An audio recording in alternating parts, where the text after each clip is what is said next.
उज्जैन नगरी की महिमा है कि यहाँ पर लोग शमशान में भी, मंदिर में आधी रात को भी माथा टेकने के लिए आते हैं। जहाँ पर मुर्दों को जलाया जाता है उस जगह पर माथा टेकते हैं लोग। ये उज्जैन में ही आपको देखने को मिलेगा। अक्सर लोग शमशान का नाम सुनते ही रात के वक्त वहां जाने से कतराते हैं। शमशान के दूर से भी अगर निकलते हैं तो कानों को हाथ लगा लेते हैं। लेकिन उज्जैन ये वो नगरी है जहां शमशान में भगवान विराजमान है। लोगों की ऐसी मान्यता है। ये वो नगरी है जहां शमशान में लोग आधी रात में साधना के लिए आते हैं और अपने भगवान को, अपने ईष्ट को नमस्कार करने के लिए आते हैं। एक तरफ शिप्रा नदी है और एक तरफ है विक्रांत भैरव का स्थान। शिप्रा नदी के उस पार पुराना उज्जैन शहर बसा हुआ है और उस नदी के उस पार ही महाकालेश्वर है, उसी पार ही मंगलनाथ का मंदिर है और नदी के इस पार गढ़कालिका, इसी पार विक्रांत भैरव और इसी पार काल भैरव के मंदिर हैं। आज हम आपको ऐसे ले चलेंगे एक ऐसे मंदिर में, विक्रांत भैरव के उस मंदिर में जहां पर भैरव बाबा की वो मूर्ति विराजमान है जिसको लगता है सिगरेट का भोग।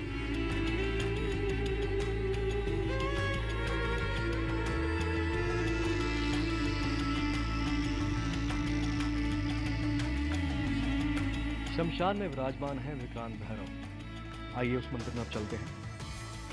विक्रांत भैरव भगवान यहाँ विराजमान है और यहाँ पर उनको इमरती का, जलेबी का, नमकीन का भोग लगता है। लेकिन जो सबसे अहम जो बात है वो ये है कि इनको सिगरेट का भी भोग लगता है। अब ऐसा क्यों है? क्यों सिगरेट का भोग लगता है? अमूमन ये होता है कि किसी मंदिर में अगर आप जाएं तो सिगरेट, माचिस, ऐसी चीज़ें ले जाने के लिए मनाही होती है और चेकिंग करके इन सब चीज़ों को बाहर ही भिजवा दिया जाता है या रखवा लिया जाता है। लेकिन ये वो मंदिर है जिसे बहुत श्रद्धा भाव से तमाम भक्त यहाँ पर आकर अर्पित करते हैं भगवान को। और खुद पंडित जी अपने हाथ से सिगरेट और माचिस हमको दिख रही है। अब आगे की प्रक्रिया महाराज क्या है? अमूमन देखने में आता है कि मंदिरों में अगरबत्तियाँ कुछ इसी तरह जलाई जाती हैं, धूप जलाई जाती है, ज्योत दीपक जलाए जाते हैं। लेकिन यहाँ पर दीपक भी है, ज्योत भी है, धूप अगरबत्ती भी है, लेकिन उस सबके साथ में सिगरेट है जो पुजारी जी अपने हाथ से जला रहे हैं। और विक्रांत भैरव जी को इस तरह से सिगरेट का भोग लग रहा है।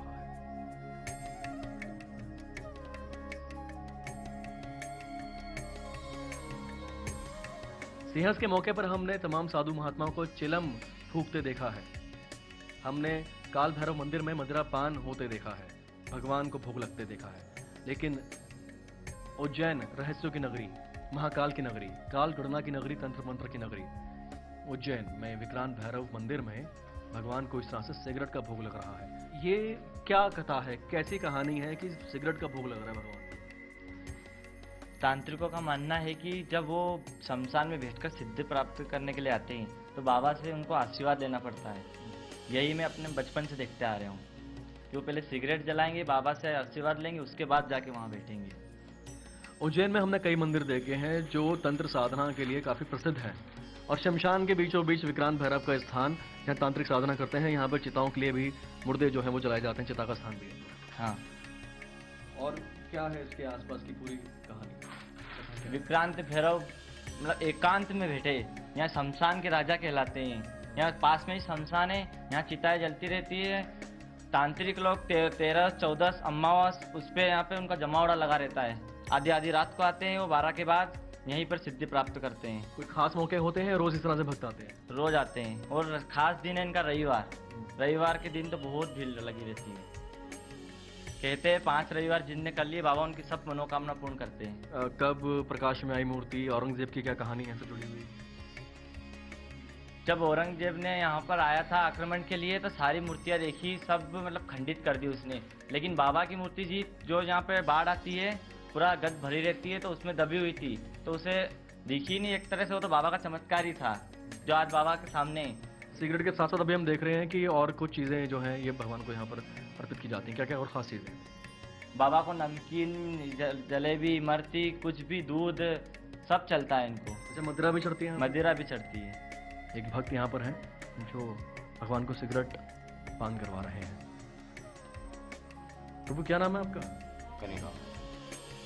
ये बड़ी अलग तरह का मंदिर हमने देखा है। मदिरा पान जहाँ होता है काल भैरव को वो हमने देखा है, लेकिन यहाँ सिगरेट पान हो रहा है। तो आप अक्सर आते हैं यहाँ पर? आप हमेशा यहीं आते हैं? हाँ। रोज आते हैं? हाँ हमेशा। तो सिगरेट जो है वो पान करवाते हैं। ऐसा क्यों? सिगरेट पिलाता हूँ मैं और दर्शन करके मैं निकलता हूँ। तो ये उज्जैन के वो मंदिर हैं, वो आस्था के केंद्र हैं जो सदियों से यहाँ पर हैं और इनके कुछ सबके अपनी अपनी अलग अलग मान्यताएं हैं, अपनी अलग अलग जुड़ी हुई आस्था है, विश्वास है और ये आस्था विश्वास सदियों से इसी तरह चली आ रही है।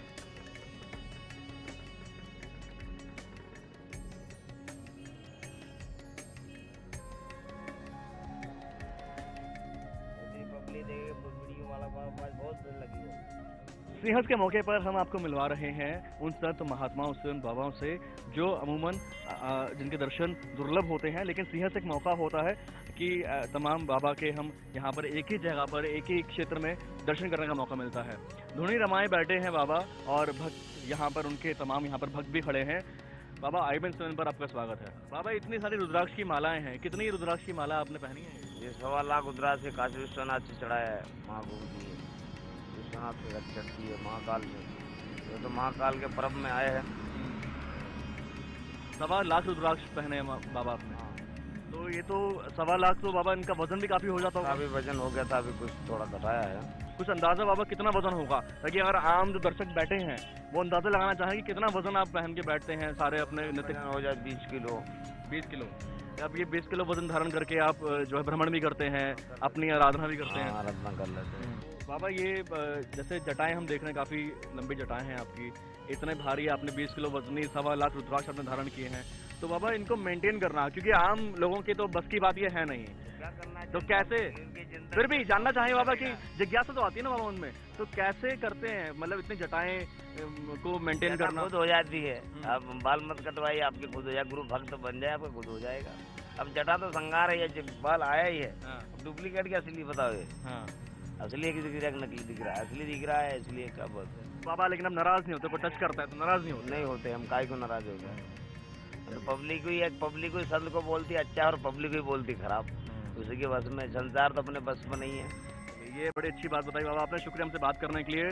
तो ये नियम होता है कि भस्म रमाए जब बाबा बैठे होते हैं, तो जो दर्शक भी देख रहे हो, तो उज्जैन भी अगर आप आ रहे हैं, सिंहस्थ के लिए जा रहे हैं, या कभी ऐसा मौका लगे आप जाएं, तो बाबा को दूर से नमस्कार कीजिए।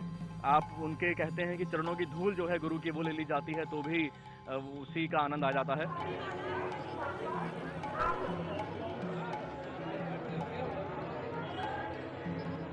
सिंहस्थ चल रहा है, लेकिन सिंहस्थ के समय एक योग बन रहा है जिसे कहा जा रहा है चांडाल योग।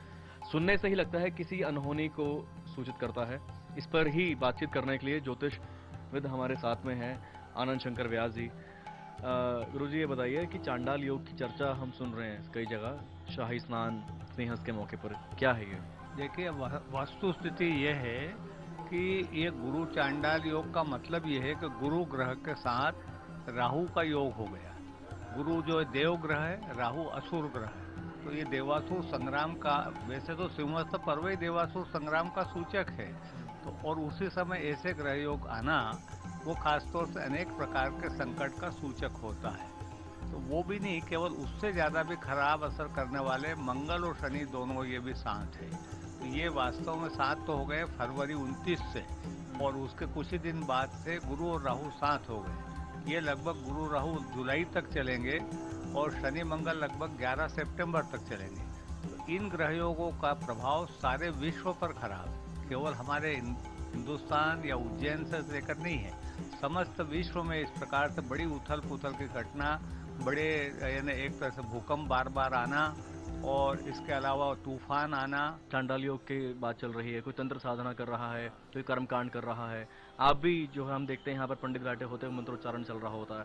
चांडाल योग की शांति के लिए हो रहा है, सिंहस्थ के सफलता के लिए हो रहा है? ये वास्तव में प्रतिकूल ग्रह स्थिति से रक्षा के लिए, तो वो केवल हमारा उज्जैन से संबंधी हम चाहते हैं सारे विश्व में कल्याण हो, प्राणी मात्र की रक्षा हो, हमारे यहाँ असुरक्षा से जो भय है वो दूर हो, सुरक्षा लोगों की रहे। इस सब कामना से अनेक प्रकार के पूजा पाठ हम कर रहे हैं। अभी फिर से एक कल से शुरू हुआ है, लगभग 35 पंडित रोज बैठे हुए हैं, रोज अनुष्ठान कर रहे हैं विधि विधान से। पालिक जी भी कर रहे हैं, उन्होंने भी मेरे पास एक बार आकर बैठे, 2-3 घंटे सारी चर्चा की, मैंने उनको सारा बताया। स्मशान जाकर के भी उन्होंने साधना की। और दूसरे अभी भी कोई एक महिला तांत्रिक है, वो भी कुछ इसी तरह का प्रयोग कर रही हैं। और इसके अलावा हमारे साधु समाज के लोगों ने भी अपना कुछ क्षिप्रा की पूजन वगैरह करके प्रार्थना की है। तो ये सब, लेकिन हमने तो जो 6.5 महीने में किया उसमें ये उज्जैन के नगर के समस्त देवताओं की पूजन की। शुक्रिया हमसे बात करने के लिए। तो शाही स्नान के लिए साधु समाज यहाँ उज्जैन क्षिप्रा नदी के किनारे पर पहुंच चुका है, लेकिन साथ ही चांडाल योग जो बन रहा है, इस योग से रक्षा के लिए भी तमाम अनुष्ठान चल रहे हैं। कोई तंत्र साधना कर रहा है, कोई शमशान में साधना कर रहा है, कोई कर्मकांड कर रहा है, और कुछ इसी तरह से सिंहस्थ को लेकर तैयारियों का एक रंग ये भी है।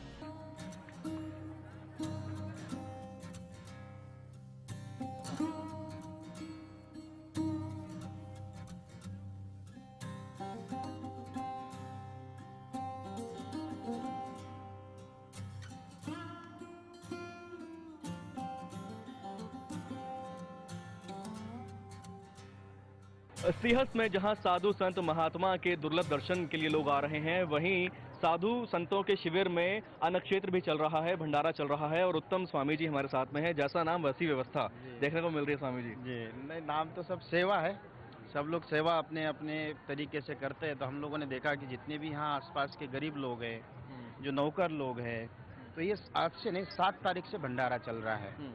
तो आज आप देख रहे हो, आप देख के कितनी भीड़ आ रही है। सुबह 10 बजे से चालू होता है तो 2 बजे तक, हम रात में शाम को 7 बजे से चालू हो जाए तो 11 बजे तक भंडारा चलता है। तो निश्चित रूप से ये अन्नदान कलयुग में सर्वश्रेष्ठ दान है। तो मुझे लगता है कि ये लोग अपने घर में काम करते हैं, घरदार परिवार छोड़कर आए हैं, तो अगर अपने पंडाल में थोड़ा बहुत ग्रहण करके घर के लिए अगर 20,000 25,000 रुपए बचा कर ले जाते हैं, इससे बड़ा कोई पुण्य नहीं है, सर्वश्रेष्ठ पुण्य है। अच्छा, यानी जितने भी शिविर लगे हैं, बहुत बड़ा मेला क्षेत्र है, वहाँ जितने भी लोग काम कर रहे हैं सब यहाँ पर खाना खाने के लिए आते हैं। सब यहाँ के 7 तारीख से यहाँ आसपास के जितने भी पंडाल के वर्कर हैं, ये अपने भोजन की शुद्धता को देखकर, आप देखना शुद्ध घी, शुद्ध तेल, कोई डाल किसी प्रकार से कुछ नहीं है, तो सब लोग यहाँ पर उसी तरह से शुद्ध तरीके से उनको भोजन करा रहे, थाली में भोजन करा रहे। किसी भी तरह से प्रधानमंत्री जी का जिस तरह से वह संदेश है कि स्वच्छता अभियान जो है, तो हम किसी गंदगी न हो, इसलिए थाली आप 10,000 थालियां बुलाई है। सारी माताएं बहनें, कोई इसमें धर्म नहीं, कोई जाति नहीं है, कोई किसी प्रकार की जाति धर्म नहीं है, तो उन सभी को समान रूप से सब यहाँ वीआईपी भी बड़े से बड़ा आदमी यहाँ आकर भोजन करता है, छोटे से छोटा आदमी आकर एक लाइन में लग के भोजन करता है। और श्री उत्तम स्वामी जी की उत्तम व्यवस्था एक और आप देख रहे हैं यहाँ पर, ये गर्मी बहुत ज्यादा है, जी। उसके लिए व्यवस्था ये की गई है। जी। और ये क्या सिस्टम है, कहाँ तक लगा है ये तो पूरा पंडाल में लगा है।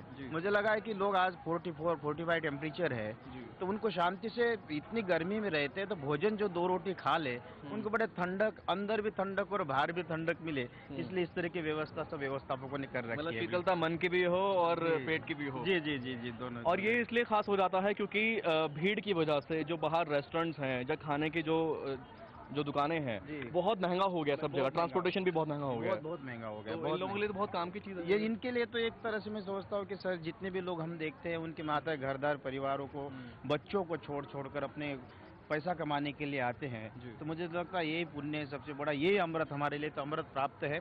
कुंभ में हम लोग, मनुष्य जीवन में तो अमृत मिलता नहीं है, लेकिन इनके आत्मा की शांति, ये हमारे लिए सबसे बड़ा अमृत है, और हमने अमृत प्राप्त कर लिया और हम अपने जीवन में अमर हो गए, ये समझकर हम इसको पूरा कर लें। बिल्कुल। तो ये है श्री उत्तम स्वामी जी की बात। और अमृत पान के लिए लोग यहाँ पर आते हैं, शाही स्नान के लिए आते हैं, जहाँ पर अमृत की बूंदें छलकी, उसी जगह पर अब भंडारा चल रहा है, और उसी भंडारे को लोग खाने के लिए आते हैं, और उसी को अमृत पान समझ रहे हैं इस भंडारे को करने वाले उत्तम स्वामी जी और उनके जितने भी व्यवस्था में लोग जुड़े हुए हैं। स्वामी जी, चलते चलते एक कोई बात, कुछ जो कहना चाहें आप दर्शकों को, बाकी लोगों को, सुनने वालों को?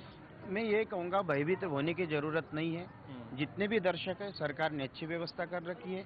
आप निर्भय होकर आइए, स्नान करिए, महाकाल का दर्शन करिए, संतों का दर्शन करिए, और अपने जीवन में थोड़ा बहुत भारतीय संस्कार अपना कर कुछ ना कुछ देश का, समाज का, संतों का, साहित्य का, पुराणों का, वेद का थोड़ा सा अमृत ग्रहण करके अपना जीवन भी वह सुखमय, शांतिमय, समाधानमय जिए, ये मेरा सभी देशवासियों को संदेश है। और आप आइए, पधारिए, वेलकम।